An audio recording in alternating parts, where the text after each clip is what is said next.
Hi everyone, in this video we are going to look at new features of UXI.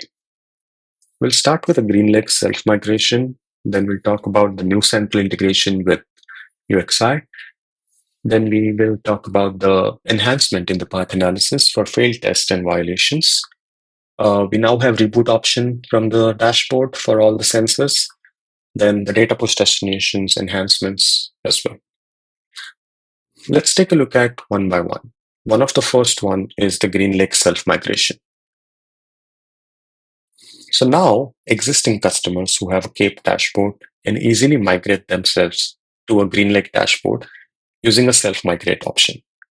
You just have to create a token from your new Greenlake cloud platform, then go to the settings, and then there would be an option of migrate to HP Greenlake, and then put that token, and then you will get self-migrated automatically to the Greenlake dashboard. We have a beautiful help article about this for all the steps included in that help article. Then we now have UXI telemetry natively available on New Central. There is no need of any manual integration. You just have to have UXI and New Central in a same Greenlake workspace. And then you can automatically get the data from UXI into a New Central. You can now see data which is for all the applications which are being tested by UXI sensor. So you can now have your UXI sensor or an agent connected to your central manage API, and then you can have this latency, packet loss jitter, and HTTP GET response time. And for collaboration apps, you will also see the VoIP MOS score for this. Then the next one is the path analysis for failed test. You can now get before, during, and after path for all the threshold violations and the issues which are raised by sensor. You can also see the raw output of path analysis like a traceroute style output. And this is only for internal and external test failures only.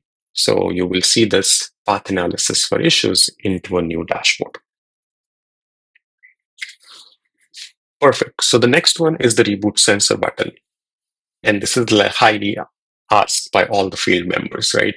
So you can now reboot your hardware sensors from the dashboard. You can request a reboot from the dashboard, and that sensor will get rebooted gracefully. When not to do a reboot is when you have a sensor which is currently offline, because power outage sensors will not receive a reboot option. Then when you have an issue resolution, then you get this reboot sensor button disabled because there is no reboot for issue resolution. And then you can also see it sensors only getting rebooted and not the agents. All right, so the next one is the data push destination enhancements. You can now export audit logs and paths in the data push destinations into your preferred destinations. So paths will contain all the layer 3 information, and the audit logs will contain all the audit logs capturing the changes into the UXI config. And all the schema for audit log and path are embedded into our path help articles listed here. Now the next one is the agent enable and disable. You can now enable and disable agents from the dashboard itself. Once you disable the agent, the sensor will be, the agent will stop testing.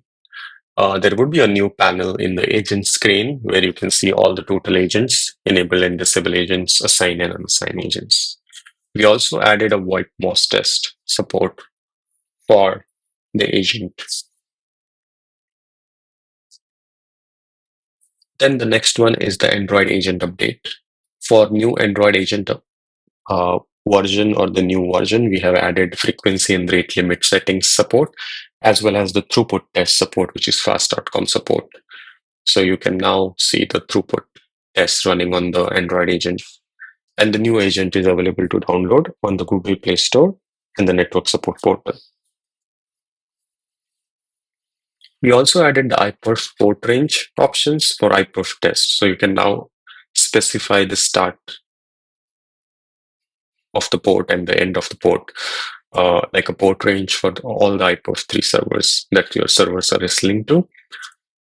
If these ports are not available, then ultimately it will sensor will try to find a free IP of server by the time or the free port, and it will try another port.